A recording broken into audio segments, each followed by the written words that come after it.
नमस्कार। झारखंड के मुख्यमंत्री हेमंत सोरेन अपने पूरे परिवार के साथ इस वक्त राजस्थान में है, चित्तौड़गढ़ में है। चित्तौड़गढ़ भारत का सबसे प्रसिद्ध और सबसे पुराने किलों में से एक है।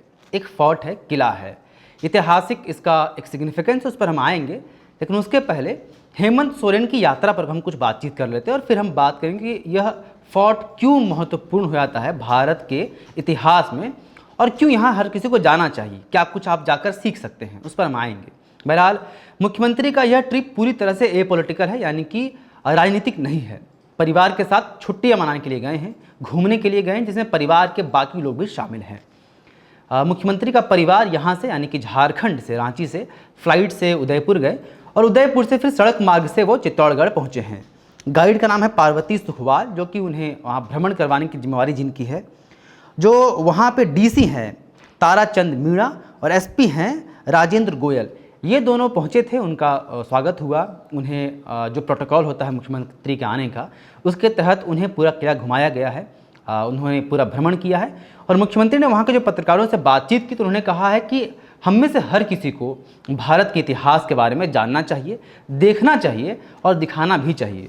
उन्होंने कहा कि मैं यहाँ किसी फिल्म से प्रेरित होकर नहीं आया हूँ, बल्कि इसलिए आया हूँ क्योंकि मुझे देखना है कि भारत के इतिहास के पन्नों में क्या कुछ दर्ज है और क्या कुछ हम सीख सकते हैं। मुख्यमंत्री अपने साथ एक कैमरा लेकर घूमते हैं, आप भी जानते हैं। अपने ही कैमरे से उन्होंने तस्वीरें भी ली हैं तमाम जगहों पर जहाँ वो जा रहे हैं। ये तस्वीरें आप देखिए जो आपको स्क्रीन पर दिख रहे हैं, इनमें मुख्यमंत्री के हाथ में आपको कैमरा दिख रहा है और वो फोर्ट के विभिन्न स्थलों की, विभिन्न चीज़ों की तस्वीरें ले रहे हैं और साथ ही उनके परिवार वाले भी तस्वीरें खिंचा रहे हैं, लोग उनसे मिल भी रहे हैं। मुख्यमंत्री हेमंत सोरेन ने वहाँ उस फोर्ट में कुंभा महल, फतेहपुर प्रकाश महल, मीरा मंदिर, विजय स्तंभ, गोमुख, कालिका माता मंदिर, पद्मिनी महल और रतन महल जैसे जगह है जो वहाँ पर उन्होंने घूमा, उन्होंने भ्रमण किया और फिर सर्किट हाउस में वहीं पर आज वो ठहरेंगे, आज वो रुकेंगे, वहाँ पर विश्राम कर। नवरात्र की छुट्टियों में दुर्गा पूजा से ठीक पहले मुख्यमंत्री ने पूरे परिवार के साथ चित्तौड़गढ़ जाने का ही निर्णय क्यों किया, इस सवाल का जवाब हमारे पास नहीं है। यह तो मुख्यमंत्री या उनके परिवार का कोई सदस्य ही बता सकता है, लेकिन हम आपको बता सकते हैं कि चित्तौड़गढ़ महत्वपूर्ण क्यों है। दरअसल चित्तौड़गढ़, हमने आपको बताया कि देश के सबसे पुराने किलों में से एक है। 7वीं सेंचुरी यानी कि 7वीं शताब्दी के आसपास यह किला बनवाया गया था। इसे बनवाया था चित्रांगदा मौर्य ने और तब इसका नाम, जो ओरिजिनली नेम था, वो चित्रकूट था। बाद में इसका नाम चित्तौड़गढ़ पड़ गया, जो कि उस एरिया का भी नाम है। चित्तौड़गढ़ इस देश का सबसे पुराना और सबसे प्रसिद्ध किलों में से एक है। यूनेस्को ने 2013 में इसे यूनेस्को वर्ल्ड हेरिटेज साइट के अंतर्गत शामिल किया, यानी अब ये वैश्विक रूप से देखने योग्य, घूमने योग्य स्थान बन गया है, जो कि यूनेस्को के तहत रजिस्टर्ड है।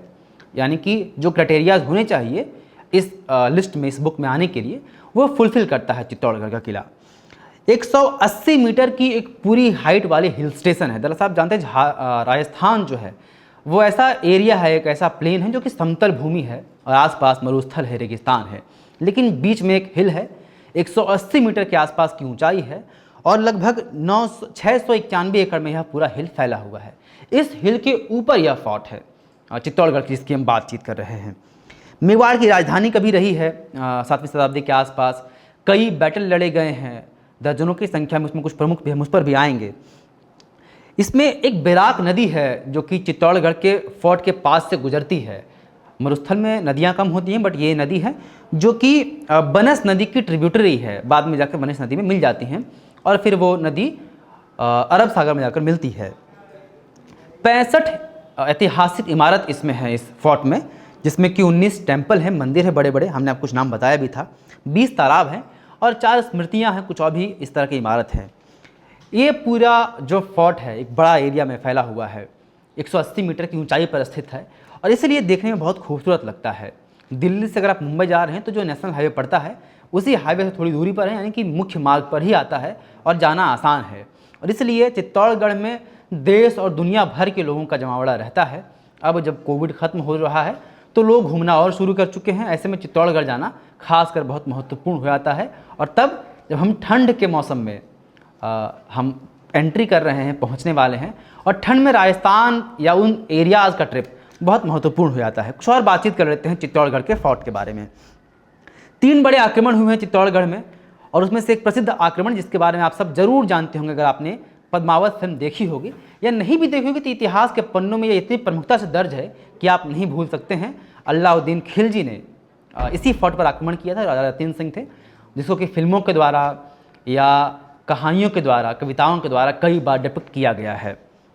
लेकिन अलाउद्दीन की जो चढ़ाई थी, जो आक्रमण था, वो 1303 ईस्वी में था। और 1303 ईस्वी के बाद भी 2 बड़े आक्रमण हुए। हालांकि आक्रमण तो कई हुए हैं, लेकिन हम 3 प्रमुख आक्रमण के बारे में बातचीत कर रहे हैं। 1535 में दूसरा आक्रमण हुआ, जिसकी सुल्तान बहादुर शाह ने किया था, गुजरात के रहने वाले थे। और 1567 को 1567 को अकबर, जो कि मुग़ल बादशाह थे और मुग़ल में बड़ा नाम है अकबर का, उन्होंने भी आक्रमण किया था। और राजपूतों ने, जो कि मेवाड़ के आसपास के लोग थे और जिनके जिम्मेवारी थी और जो फोर्ट को जो बनवाया था, उन राजपूतों ने इस पूरे फोर्ट को सुरक्षा दी और इन तमाम 3 बैटल्स को उन्होंने जीता और फोर्ट सही सलामत रहा। इस फोर्ट में अगर आप जाते हैं और आप चित्तौड़गढ़ घूमने का ही मौका मिलता है तो एक चीज़ मिस करने योग्य बिल्कुल नहीं है, वो है वहाँ का लाइट एंड साउंड शो।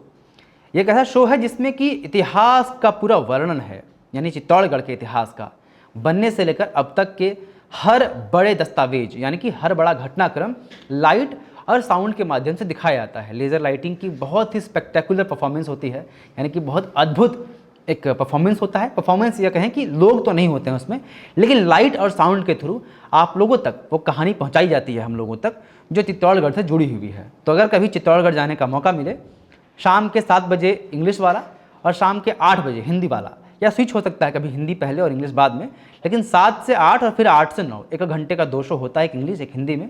ज़रूर जाइए। अगर चित्तौड़गढ़ जाते हैं, राजस्थान जाते हैं, तो यह किला भारत के इतिहास को जानने के लिए भी और उस गौरवशाली इतिहास के बारे में समझने के लिए बहुत महत्वपूर्ण है। वहाँ डिफरेंट तरह के गाइड मिल जाते हैं आपको हर कॉस्ट पर। आप चाहें तो उनकी मदद ले सकते हैं, या तो अब सब कुछ गूगल पर अवेलेबल है, लेकिन गाइड आपको और बेहतर तरीके से बता पाता है। मुख्यमंत्री भी इस उद्देश्य से वहाँ पर गए हैं, साफ साफ कहा है कि किसी फिल्म से प्रेरित होकर नहीं, बल्कि भारत के इतिहास को जानने, समझने, करीब से देखने और दिखाने के उद्देश्य से वहाँ पर पहुँचे हुए हैं। चित्तौड़गढ़ के बारे में जानकारी कैसी लगी हमें बताएं। अगर आप में से कोई चित्तौड़गढ़ जा चुके हैं और आपके पास कोई एक्सपीरियंस है, वो भी साझा करें हमारे कमेंट बॉक्स में। और जो लोग नहीं गए हैं वो जाने का प्लान करें। ठंड आ रही है, छुट्टियों के मौसम में जाना अच्छा होगा। शुक्रिया। विवेकानंद विद्या मंदिर स्कूल एक CBSE affiliated English medium coed school है। हम शिक्षा के साथ संस्कार देते हैं। thefollowup.in Like, share and subscribe. www.thefollowup.in